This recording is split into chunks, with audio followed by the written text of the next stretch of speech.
Oke, Assalamualaikum warahmatullahi wabarakatuh. Halo teman-teman Foodpreneurs, selamat sore. Salam sejahtera untuk kita semuanya ya.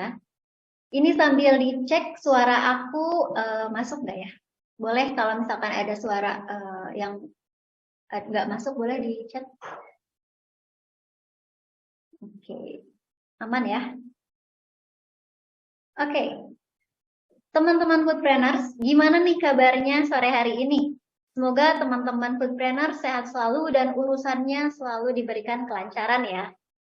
Tidak lupa juga nih saya selaku moderator di sore hari ini mengucapkan terima kasih banyak kepada teman-teman Foodpreneurs yang sudah join di sesi sore hari ini, kepada teman-teman panitia dari Foodies yang sudah membantu menggelar sesi ini, dan juga nggak lupa terima kasih kepada pengajar atau mentor yang sudah hadir di sore hari ini.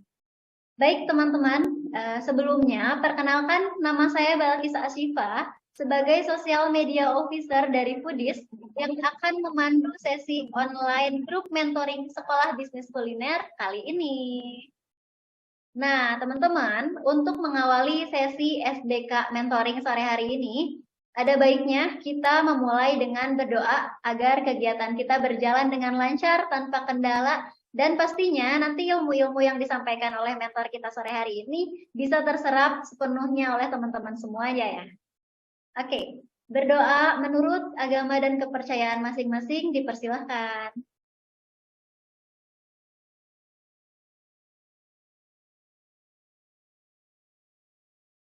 Amin, berdoa selesai.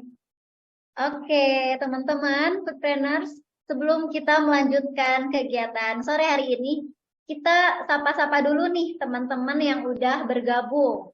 Kalau misalkan teman-teman nih dari mana aja kira-kira yang hadir di sore hari ini. Boleh banget di chat, di kolom chat di bawah, teman-teman dari mana aja, sudah punya usaha atau baru memulai usaha, boleh banget disampaikan ya. Kita ngobrol-ngobrol sedikit dulu.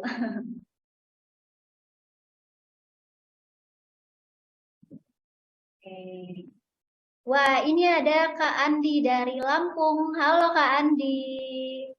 Saya juga mau sapa-sapa. Ada Kak, tadi ada Kak Andi, ada Kak Ardina Astari. Halo. Kak Ihsan Nurdianto, Kak Iwan, Kak Muhammad Bustiadi, Kak Solia. Halo, selamat bergabung ya Kak, dan selamat belajar nanti kita bareng mentor eh, sore hari ini. Ini ada Kak Ardina Astari dari Bandung. Halo, kita sama di Bandung ya. Bandung sore hari ini hujan. Oke, teman-teman boleh banget disampaikan kalau misalkan ada mau cerita sedikit, ada bisnis atau mau mulai bisnis, boleh banget disampaikan. Kak Andi, Kak Ardina. Oke, sambil kita ngobrol-ngobrol sedikit. Bentar.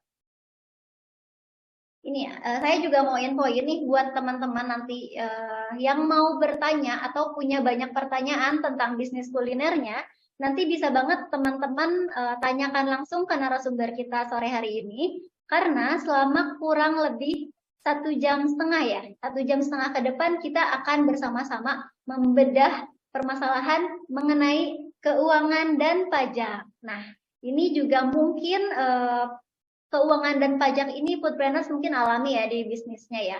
Mungkin nanti ada beberapa yang mau ditanyain, boleh banget. Nah, dalam sesi mentoring SBK sore hari ini, Foodpreneurs juga bisa secara interaktif berdiskusi dengan mentor kita permasalahan yang dihadapi, nanti mau disampaikan, mau bertanya, boleh banget. Oke, ini saya mau memperkenalkan juga mentor kita sore hari ini adalah Mas Agustinus Sosilo, yang akrab dipanggil Mas Agus. Oke, jadi Mas Agus ini merupakan konsultan akuntansi dan perpajakan, yang pastinya ini udah berpengalaman banget di bidangnya. Oke, mungkin kita sapa terlebih dahulu mentor kita sore hari ini, Mas Agus ya. Boleh. Nah, halo Mas Agus. Selamat sore, Kak Selamat sore. Bilkis. Gimana Kak Bilkis kabarnya, sehat? Mas? Iya, alhamdulillah sehat, Mas Agus. Sehat, Gimana puji kabarnya, Tuhan. Mas Agus? Puji Tuhan, sehat, mantap. Alhamdulillah. Oke, udah siap ya Mas Agus buat Siap. sharing sama teman-teman foodpreneurs terkait Wah, tadi keuangan dan pajak, akuntansi ya, dan pajak. harus siap. Oke, oke, teman-teman udah siap ya? Ini mentor kita udah siap banget buat menyampaikan ilmu-ilmu dan insight yang mungkin nanti bisa teman-teman catat nih. Jadi sebelum kita berdiskusi dan sharing lebih lanjut dengan Mas Agus yang akan membagikan ilmu dan insight-nya seputar keuangan dan pajak, pastikan teman-teman menyiapkan buku catatannya dan materinya nanti catat ya, karena penting banget sore hari ini. Jadi apabila teman-teman nanti punya pertanyaan, bisa banget teman-teman langsung tanyakan pada sesi tanya jawab setelah Mas Agus menyampaikan materinya. Nanti bisa melalui fitur raise hand untuk yang ingin berdiskusi langsung dengan Mas Agus, atau bisa melalui fitur kolom chat gitu. Jadi teman-teman kalau ada yang mau ditanyakan jangan ragu, boleh langsung disampaikan aja ya nanti di saat sesi tanya jawab. Oke, sekarang kita persilahkan Mas Agus untuk menyampaikan materinya kepada teman-teman foodpreneurs. Dengan segala hormat kepada Mas Agus, kami persilahkan. Silakan. Oke, terima kasih perkenalannya. Saya izin share screen ya.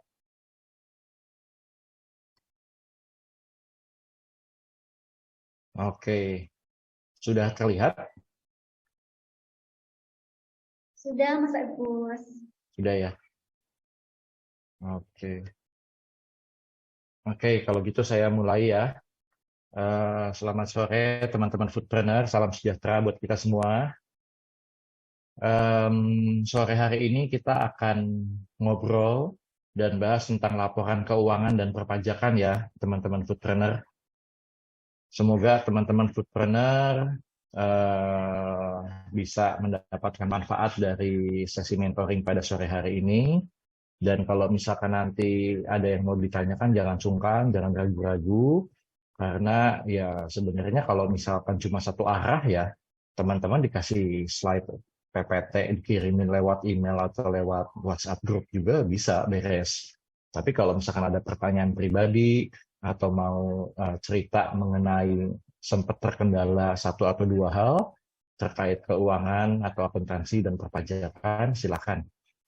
Oke, teman-teman foodpreneur, saya mulai ya. Jadi kalau kita ngomong soal akuntansi, sebenarnya tujuan dari proses akuntansi, saya bilang akuntansi adalah sebuah proses. Karena dimulai dari identifikasi satu peristiwa yang memiliki nilai ekonomis, yang memiliki konsekuensi ekonomis, itu harus dicatat, harus diakui, harus diidentifikasi. Dari situ kita akan klasifikasi dan pada akhirnya atau di ujungnya akan dibuatlah laporan keuangan.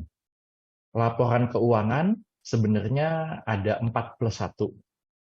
Tapi kalau untuk kepentingan atau permintaan dari kantor pajak, ini cuma 2, teman-teman.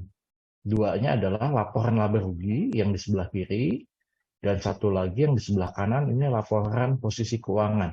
Teman-teman bisa lihat kursor tanda panah saya nggak ya? Teman-teman foodpreneur? Bisa. Oke, terima kasih Kak Ardina. Oke, saya panggil Kak Ardina ya. Oke, Kak Andi. Oke, terima kasih. Kalau misalkan bisa lihat. Oke, saya tutup chatnya. Oke, jadi pertama-tama yang harus kita catat adalah penjualan. Nah, penjualan ini teman-teman nanti bisa breakdown atau teman-teman bisa klasifikasikan lagi apakah penjualannya yang dine-in, take away, atau delivery. Karena nanti bisa digunakan untuk analisa. Oh, kita ini dine-in-nya kurang. Kalau dine-in-nya kurang, terlihat dari luar, resto kita sepertinya kok sepi. Kalau orang belum kenal, belum tahu resto kita punya kualitas yang baik, nggak tahu bahwa sebenarnya penjualan take away atau delivery kita banyak, dine-in-nya sedikit, orang bisa saja salah sangka atau salah kira, ini restorannya nggak laku ya, jangan makan di sini deh, kita cari ke tempat lain aja yuk, misalkan begitu. Itu ya teman-teman foodpreneur ya. Jadi kalau misalkan teman-teman foodpreneur memang bukannya resto, bukan cloud kitchen, bukan ghost kitchen, ya dine-in ini penting. Makanya beberapa usaha kuliner memberikan diskon atau promo khusus untuk dine-in. Apakah harganya lebih murah, ataukah nanti ada bonus tertentu, tambahan unit item tertentu, yang tujuannya adalah mendorong calon konsumen untuk memutuskan, oke, kita dine-in aja yuk. Nah, bagi si pengusaha restorannya, oh restorannya terlihat ramai ya, gitu teman-teman. Yang kedua, ini ada diskon atau ada pengembalian. Misalkan ada retur ya, pengembalian itu. Misalkan kita delivery, tapi ternyata ada satu dua hal yang konsumennya tidak puas, lalu makanannya dikembalikan misalkan. Salah, konsumennya pesannya ayam, tapi kita kasihnya dagingnya bebek misalkan. Gitu ya, teman-teman foodpreneur ya. Diskon dan pengembalian. Sehingga kita akan dapatkan penjualan bersih. Nah, dari penjualan bersih ini, baru nanti akan dikurangi dengan harga pokok penjualan. Harga pokok penjualan sebenarnya adalah produk cost. Untuk menciptakan satu item makanan atau minuman tertentu, sebenarnya resepnya apa saja. Oh, saya butuh misalkan untuk membuat nasi goreng, saya butuh 200 gram nasi, butuh 1 sendok makan kecap, itu bisa diukur berapa gram atau berapa mililiter. Nah, nanti dari situ kita kumpulkan resepnya butuh bahan-bahan apa saja dan masing-masing berapa. Gimana sih ngitungnya 1 sendok makan kecap? Atau misalkan kita bisa ukur 1 sendok makan itu misalkan 10 ml. Nah, 10 ml kecap itu harganya berapa? Nah, teman-teman foodpreneur kalau misalkan beli kecap 1 botol, misalkan 1000 ml ya, 1 liter, itu harganya berapa? Nanti dipecah aja, itu bisa begitu. Dan bahan-bahan yang lain. Sehingga nanti bisa dikumpulkan kalau misalkan kita hari ini jual 10 porsi nasi goreng dan 10 gelas es teh manis misalkan, sebenarnya modal kita, harga yang kita bayar untuk makanannya saja, itu berapa? Tapi tentu saja di dalam harga pokok penjualan ini ada komponen yang lain ya teman-teman. Seperti misalkan kalau misalkan mau masak tentu saja teman-teman butuh wajan penggorengannya, lalu butuh kompornya, nanti harus ada tabung gasnya, nah nanti dihitung juga pemakaian atau penyusutan dari aset tetapnya. Wajannya bisa kita pakai selama misalkan 2 tahun. Wajannya kita beli dengan harga 1 juta rupiah. Oh, berarti setahunnya kita menyusutkan 500.000. Misalkan demikian teman-teman. Ada gaji untuk kokinya, ada honor upah untuk bagian dapur. Nah, teman-teman, itu masuknya semua ke harga pokok penjualan. Setelah dikurangi dengan harga pokok penjualan, kita akan dapatkan laba kotor. Ini ya, teman-teman ya. Laba kotor. Laba kotor ini baru nanti kita bagi atau kita kurangi dengan beban penjualan dan beban administrasi. Misalkan kita mengatakan bahwa omset bulan ini turun ya dibandingkan dengan omset bulan yang sama tahun lalu. Atau omset bulan ini turun ya dibandingkan dengan omset bulan lalu. Misalkan begitu ya, teman-teman. Maka kita bisa menganalisa juga apakah promosi kita kurang. Apakah kita pakai food blogger yang kurang dilihat dan kurang cocok dengan target market kita misalkan. Ya, itu ya teman-teman ya. Atau misalkan kita bisa menganalisa, karena kita promosinya kurang, atau kita tidak cukup memberitahukan kepada konsumen bahwa sebenarnya di kafe kita atau di resto kita ini ada menu apa saja, sehingga APC-nya atau average per check-nya jadi kurang. Misalkan begitu teman-teman. Ya, jadi kita bisa mengkaji jenis atau pilihan channel marketingnya bagaimana. Puding kita kurang dipromosiin nih, sehingga jarang orang pesan puding. Biasanya orang hanya pesan makanan utamanya saja dan segelas minuman, habis itu sudah nggak pesan apa-apa lagi. Mungkin karena dia tidak tahu bahwa kita punya puding atau cemilan. Nah, berarti dari situ kita bisa mengambil keputusan, oke, kalau begitu kita naikkan anggaran untuk promosi, anggaran untuk marketing, kita tonjolkan pudingnya. Ya. Kenapa kita harus tonjolkan pudingnya? Karena ternyata biaya bikin puding ini murah dan kita bisa jual dengan harga yang baik, sehingga sebenarnya ini ya, laba kotor untuk satu buah puding yang kita siapkan itu secara persentase lebih besar daripada sepiring nasi goreng misalkan. Gitu. Nah, teman-teman foodpreneur, kalau misalkan ada kondisi yang seperti itu, di mana side course-nya atau makanan sampingan atau cemilannya ternyata bisa memberikan keuntungan atau margin keuntungan yang lebih besar, ya teman-teman jangan ragu-ragu untuk menambahkan porsi marketing untuk satu produk tersebut. Ya, teman-teman. Selain itu, ada juga beban administrasi ya, teman-teman. Beban administrasi ini misalkan teman-teman menggaji staf administrasi atau staf yang desk job, ya, yang kerjanya di balik meja, staf accounting, staf keuangan, dan sebagainya, teman-teman. Menghitung payroll, gaji, dan sebagainya.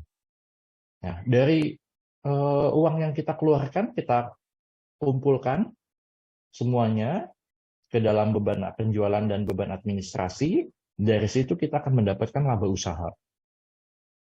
Ya, setelah kita dapatkan laba usaha, kita juga bisa tambahkan dengan penghasilan dan beban lain-lain atau yang dari luar usaha. Misalkan apa? Misalkan jualan dus bekas. Kenapa kita bisa jualan dus bekas?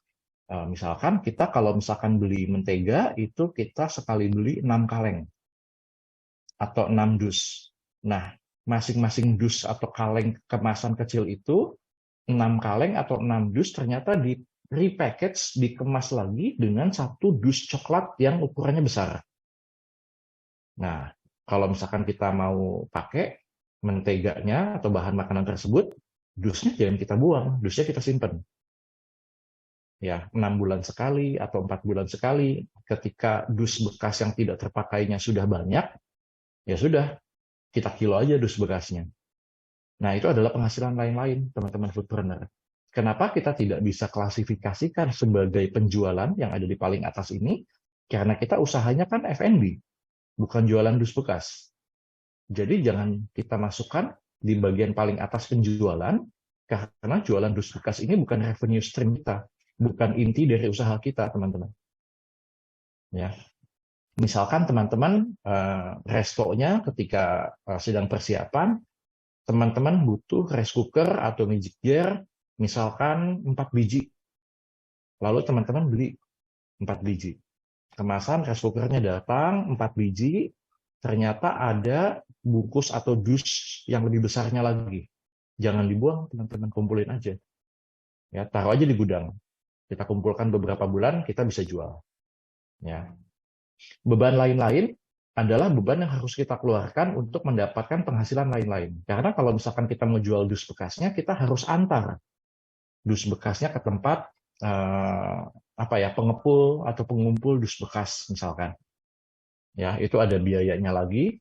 Nah, biayanya silakan teman-teman foodpreneur akui sebagai beban lain-lain atau beban dari luar usaha. Setelah itu, kita akan dapatkan laba bersih, teman-teman. Laba bersih ini lalu kita kurangi dengan PTKP, penghasilan tidak kena pajak. Ini kalau bentuk usahanya adalah wajib pajak orang pribadi. Ya, jadi sebenarnya sampai ke angka laba bersih ini, secara akuntansi sudah beres, teman-teman. Tapi secara perpajakan, ketika kita mendapatkan angka laba bersih, ini kita bermulai. Ya, saya ulangi, teman-teman foodpreneur, ketika kita menemukan angka laba bersih, ini sebenarnya adalah, atau kita bisa bilang, secara akuntansi, beres di sini, di laba bersih, kita lanjutkan dengan pajak. Makanya saya sering ngomong, kalau misalkan ke teman-teman, untuk memenuhi kewajiban perpajakan yang baik dan benar, kita sangat butuh akuntansi yang tepat. Kita membutuhkan akuntansi atau pencatatan yang akurat, teman-teman. Ya. Kembali PTKP ini kepanjangannya adalah penghasilan tidak kena pajak. Mungkin teman-teman foodpreneur juga mengetahui angka penghasilan tidak kena pajak itu untuk orang pribadi adalah 54 juta setahun atau 4,5 juta sebulan. Itu ya teman-teman ya. Tapi kalau misalkan teman-teman usaha kulinernya bentuknya CV atau PT, wajib pajak badan, kalau kita bahas secara perpajakan, angka PTKP ini tidak ada. Karena angka penghasilan tidak kena pajak ini sebenarnya adalah perwujudan dari KHL, kebutuhan hidup layak, teman-teman foodpreneur. Ya, kebutuhan hidup layak kita itu adalah atau dinilai oleh pemerintah 54 juta setahun. Laba bersih dikurangi dengan penghasilan tidak kena pajak, hasilnya adalah PKP, penghasilan kena pajak, taxable income. Dari situ baru kita perhitungkan dengan tarif pajak penghasilan. Kalau pajaknya, kalau klasifikasi atau jenis usaha kita adalah wajib pajaknya, wajib pajak badan, berarti tarif pajak penghasilannya menggunakan yang single tarif yang 22%, atau kalau masih skala UMKM itu bisa ada fasilitas diskon tarif 50% menjadi 11%. Tapi kalau misalkan bentuk usahanya adalah wajib pajak orang pribadi, maka tarifnya yang berlapis, yang progressive tax ya teman-teman. Dari yang 5%, 15%, 25%, dan selanjutnya. Ini ya teman-teman, laporan laba rugi ini adalah laporan yang kita buat pertama dari 4+1 ya. Jadi dari 5 itu, laporan laba rugi adalah laporan yang kita buat pertama.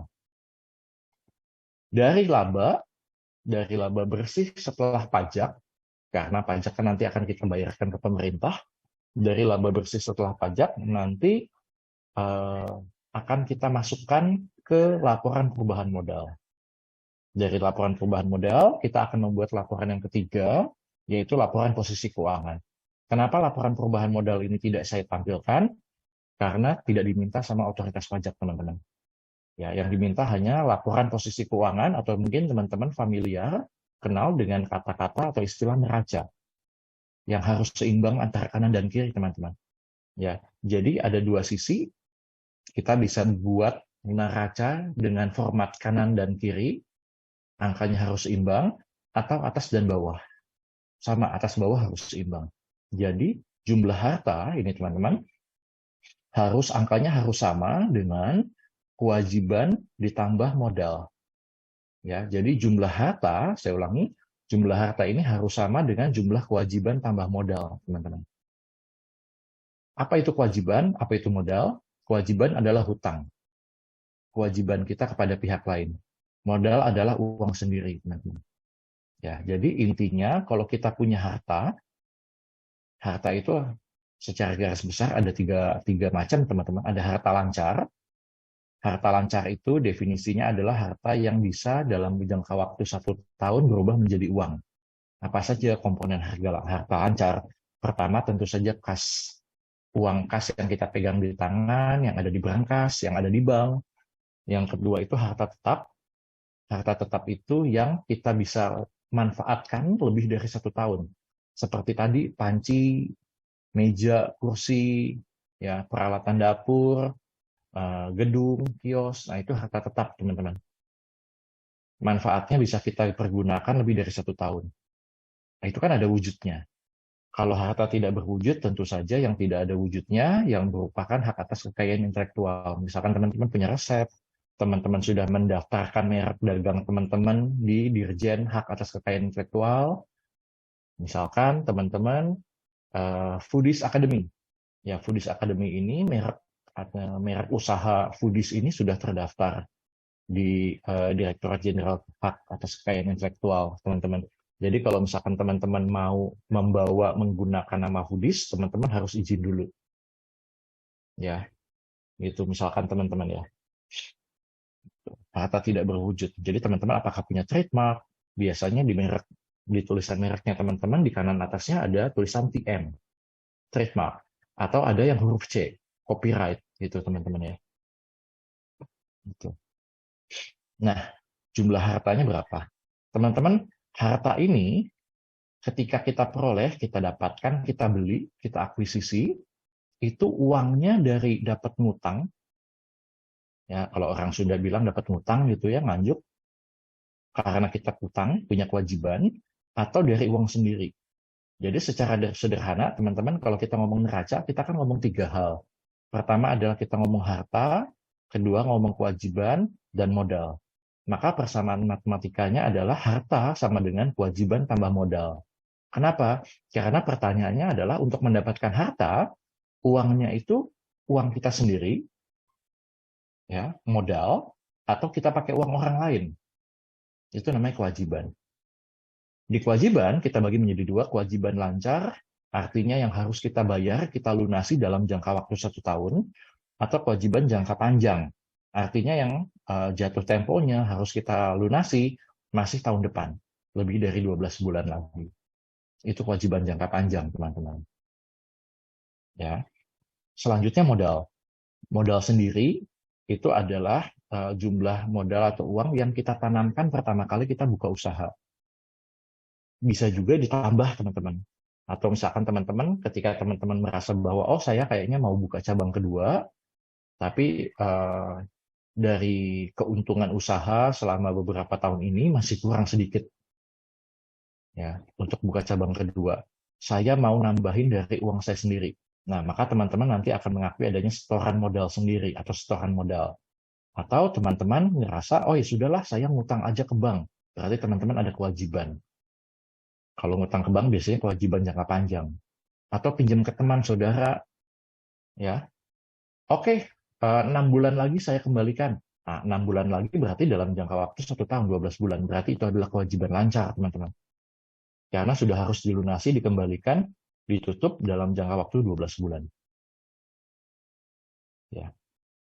Laba ditahan adalah laba yang teman-teman peroleh, teman-teman kumpulkan dari tahun ke tahun yang berasal dari usahanya teman-teman, usaha F&B-nya teman-teman. Teman-teman punya warung, punya kafe, punya resto, ya, laba ditahan, laba bersih setelah pajak, ya, profit after tax atau earning after tax dari tahun ke tahun dikumpulkan, nah itu adalah laba ditahan. Saldo laba ditahan ini tentunya nanti akan berkurang kalau misalkan CV teman-teman membagikan prive atau membagikan drawings untuk para sekutu atau pemodal CV. Laba ditahan bisa berkurang kalau teman-teman bagikan kepada para pemegang saham PT dalam bentuk dividen. Jadi istilahnya berbeda ya teman-teman ya. Untuk wajib pajak badan, kalau CV namanya adalah prive, istilahnya ya. Kalau PT itu nanti dividen. Itu ya teman-teman ya. Tapi intinya adalah jumlah harta harus sama dengan jumlah kewajiban ditambah jumlah modal. Ya. Jumlah harta harus sama dengan jumlah kewajiban dan modal.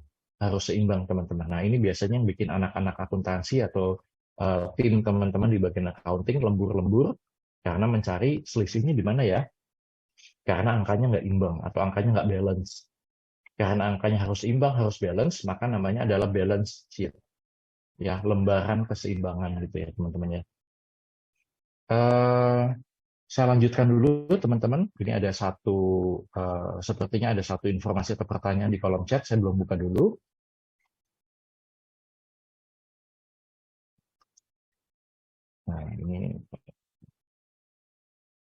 Nah, ini teman-teman.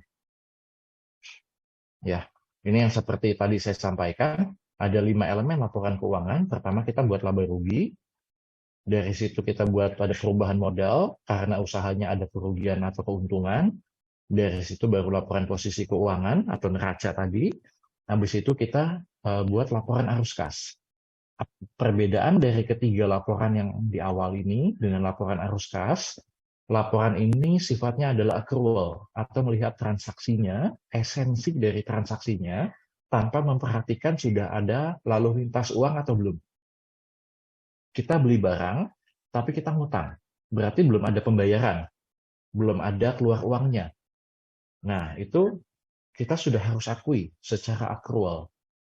Di 3 laporan pertama ini, teman-teman, secara accrual. Belum keluar kas, belum keluar uang. Berarti di laporan arus kas belum teridentifikasi atau belum kita catat. Kapan dicatatnya atau kapan diakuinya? Kalau misalkan nanti hutangnya sudah kita lunasi. Kita sudah keluar uang untuk membayar hutang. Baru ini, teman-teman, laporan arus kas namanya. Jadi nanti di laporan arus kas ini, pertanyaannya adalah, kita dapat uang dari mana saja? Kita keluar uang untuk apa saja? Itu ya teman-teman ya. Jadi kalau kita ngomong laporan arus kas, ini terkait dengan keluar atau masuknya uang, teman-teman. Kalau teman-teman bayar sesuatu, beli sesuatu secara tunai, pakai uang kas, ya udah, berarti nanti ada pengeluaran di laporan arus kas. Teman-teman jual makanan, jual F&B, melakukan usaha, lalu teman-teman tunai. Ya. maka ada uang masuk. Nah, berarti itu harus diidentifikasi di laporan arus kas. Sudah 4, teman-teman. Satu lagi, kita biasanya pakai yang istilahnya catatan atas laporan keuangan, CALK, Notes to Financial Statement. Ya, kita biasanya pakai itu, atau ada juga yang pakai laporan penghasilan komprehensif. Laporan penghasilan komprehensif ini, ya ada beberapa yang pakai juga, teman-teman. Tapi kalau untuk perpajakan, seperti yang tadi saya sampaikan, yang diminta hanya 2, laporan laba rugi dan laporan posisi keuangan. Jadi perubahan modal, arus kas, dan CALK ini tidak diminta, teman-teman. Catatan atas laporan keuangan ini untuk menjelaskan keempat yang sebelumnya. Keempat laporan ini ada asumsi-asumsi apa, ada keterangan-keterangan apa, dijelaskannya di catatan atas laporan keuangan. Kas dan setara kas, kas dan bank. Nilainya 1.234.567.000 misalkan. Itu ada di mana saja? Oh, ada di bank biru sekian, ada di bank merah sekian, ada di bank kuning sekalian, ada di bank hijau. Angkanya berapa? Gitu, teman-teman. Kas yang ada di kita pegang sendiri, yang on hand, yang ada di tangan, yang ada di brankas, itu berapa? Gitu, teman-teman. Penyusutan aktiva tetap yang memiliki masa manfaat atau nilai ekonomis lebih dari 1 tahun. Misalkan kita bisa pakai alatnya untuk 4 tahun. Lalu metode penyusutannya bagaimana? Yang diakui oleh pajak ada dua. Pertama, yang saldo menurun ganda, atau yang kedua, metode garis lurus. Nah, teman-teman bisa bahas ini dengan bagian keuangan dan akuntansinya teman-teman. Atau kalau misalkan teman-teman mau ngobrol lebih lanjut, nanti bisa. Atau kalau misalkan teman-teman membutuhkan bantuan untuk memenuhi kewajiban akuntansi dan perpajakan, karena ini adalah kewajiban ya teman-teman ya. Jadi teman-teman tidak bisa bilang, oh saya yang penting jualan makanan dan minumannya enak, saya nggak perlu bikin laporan keuangan, saya tidak perlu mematuhi kewajiban perpajakan, nggak bisa gitu juga teman-teman. Ya, kalau misalkan teman-teman tidak mematuhi kewajiban, tidak memenuhi kewajiban, terutama di bidang perpajakan, akan ada konsekuensi, denda, sanksi administratif, sampai sanksi pidana teman-teman. Yang mengakibatkan usaha teman-teman bisa terhambat, tertunda, ditutup paksa oleh pemerintah, dan sebagainya. Ya, itu teman-teman. Saya lanjut. Ini ya teman-teman ya. Dari keakuntansi kita lanjutkan ke perpajakan. Nah, mengidentifikasi kewajiban perpajakan itu ada 2 teman-teman. Yang pertama pajak pusat. Ya. Sorry, bukan pajak pusat sih. Ini ada PPH ya teman-teman. Teman-teman tahu pajak penghasilan. Dan yang kedua adalah pajak restoran atau pajak hotel. Ya, pajak restoran atau pajak hotel. Dan satu lagi adalah PPN. Nah, teman-teman, saya sering menemui di outlet restoran siap saji atau di restoran yang biasa, itu ketika saya minta bill atau minta tagihan, di bagian bawah setelah jumlah saya beli makanan dan minumannya berapa, tertulis ada PPN, teman-teman. Itu salah ya, teman-teman ya. Jadi kalau misalkan teman-teman makan di restoran atau teman-teman nginap di sebuah hotel, itu yang teman-teman bayar itu bukan PPN. Ya, yang teman-teman bayar adalah pajak hotel atau pajak restoran. Ya, pajak hotel dan pajak restoran dahulu istilahnya adalah PB1, pajak pembangunan 1, teman-teman. Ya, tarifnya 10%. Kenapa orang sering salah kaprah? Karena dulu PPN, pajak pertambahan nilai, ini tarifnya juga sama-sama 10%. Jadi banyak pengusaha hotel atau restoran, teman-teman pengusaha F&B yang mengira bahwa pajak yang harus dibebankan ke konsumen adalah PPN. Padahal pajak restoran atau pajak hotel atau PB1. Atau kalau teman-teman khawatir salah, teman-teman bisa tulis saja dengan sederhana pajak. Ya, daripada salah nulis jadi PPN. Apa sih bedanya pajak restoran, pajak hotel dengan PPN? PPN ini akan dikenakan kalau teman-teman usahanya bukan berupa restoran atau kafe atau warung atau kantin atau hotel. Jadi teman-teman supply bahan baku. Teman-teman memiliki peternakan unggas, peternakan ayam, peternakan bebek, peternakan sapi, peternakan kambing.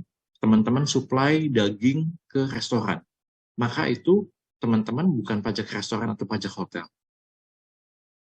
Ya, tuh teman-teman supply bahan baku yang lain. Nah, itu kenanya PPN, pajak pertambahan nilai, teman-teman. Ya, kalau teman-teman ragu-ragu nanti bisa ngobrol sama saya. Ya, itu ya, teman-teman ya. Nah, teman-teman, setelah kita mengidentifikasi kewajiban perpajakan, ini harus dilakukan di awal sebelum memulai usaha. Yang teman-teman lakukan selanjutnya adalah melaporkan usahanya untuk memperoleh NPWP. Jadi teman-teman daftar dulu ya untuk memperoleh NIB, nomor izin berusaha, memperoleh KBLI, klasifikasi baku lingkungan usaha Indonesia, ya, klasifikasi baku lingkungan usaha Indonesia KBLI, teman-teman ya. Nah, kalau teman-teman sudah punya NPWP, nomor pokok wajib pajak, maka perjalanan kewajiban perpajakan teman-teman sudah dimulai. Ya, dari yang pertama, teman-teman harus menghitung kewajiban perpajakannya. Ya, tentu saja teman-teman harus mengidentifikasikan dulu ya, teman-teman memiliki kewajiban pajak restoran atau PPN. Kalau pajak penghasilan sih sudah pasti ya, teman-teman, benar ya. Setelah menghitung kewajiban perpajakan, hitung kewajiban perpajakannya bagaimana? Ini teman-teman. Ya, penghasilan kena pajak dikali tarif PPh. Jadi teman-teman bisa lihat bahwa kewajiban PPh atau menghitung PPh ini satu baris paling bawah, teman-teman. Di mana tentu saja artinya data yang ada di atasnya semua harus akurat, teman-teman. Mulai dari data penjualan, diskon and retur, HPP, beban-beban usaha, penghasilan lain, nah, itu harus akurat semua, teman-teman. Ya, maka kalau laporan keuangannya tidak akurat, tidak tepat, nanti tentu saja angka penghasilan kena pajaknya salah, dikalikan dengan tarif pajak penghasilan, akan menghasilkan angka pajak penghasilan yang salah. Kalau sampai diperiksa ulang, dihitung ulang oleh pihak perpajakan atau fiskus, fungsional pemeriksa, teman-teman akan dikenakan sanksi kalau ada kurang bayar. Itu ya teman-teman ya. Atau teman-teman juga harus membayarkan pajak resto ke Dispenda 10% dari penjualan makanan dan minuman yang teman-teman peroleh. Nah, teman-teman, pajak restoran ini dikenakan tidak hanya untuk dine-in, tapi juga untuk delivery atau take away ya, teman-teman. Ya, kalau mengacu ke undang-undang, itu tidak ada aturan yang merinci atau menentukan bahwa harus dine-in, harus makan di tempat, tidak, teman-teman. Ya, jadi baik teman-teman konsumen yang makan di tempat atau datang bungkus bawa pulang, delivery take away, atau teman-teman kirim, baik itu bekerja sama dengan aplikasi GoFood, GrabFood, ShopeeFood dan sebagainya, ya teman-teman, itu ada kewajiban perpajakan. Lalu kewajiban yang ketiga ya, 1 melaporkan usaha, 2 menghitung, 3 membayar pajak bila terdapat kekurangan pembayaran, terutama di bidang pajak penghasilan, teman-teman. Dan yang terakhir adalah melaporkan kewajiban perpajakan. Jadi teman-teman membayar dan melapor, membayar itu pakainya kode billing, berhubungan dengan uang, melaporkan itu dengan SPT, surat pemberitahuan. Kalau yang PPh, itu surat pemberitahuannya tahunan, kalau yang PPN, surat pemberitahuannya bulanan, atau istilahnya adalah masa. Jadi teman-teman juga sering bilang ini adalah SPT masa atau SPM. Ya, SPT itu bukan surat pemberitahuan tahunan, tapi SPT itu kebanyakannya adalah surat pemberitahuan. Ya, SPT ada yang tahunan, ada yang masa atau bulanan. Itu ya teman-teman ya. Jadi kalau misalkan teman-teman sudah lapor pajak, bukan berarti teman-teman mengatakan bahwa sudah memenuhi semua kewajiban. Pertanyaannya teman-teman punya kewajiban pembayaran atau tidak? Kalau punya kewajiban pembayaran, apakah sudah dilunasi atau belum?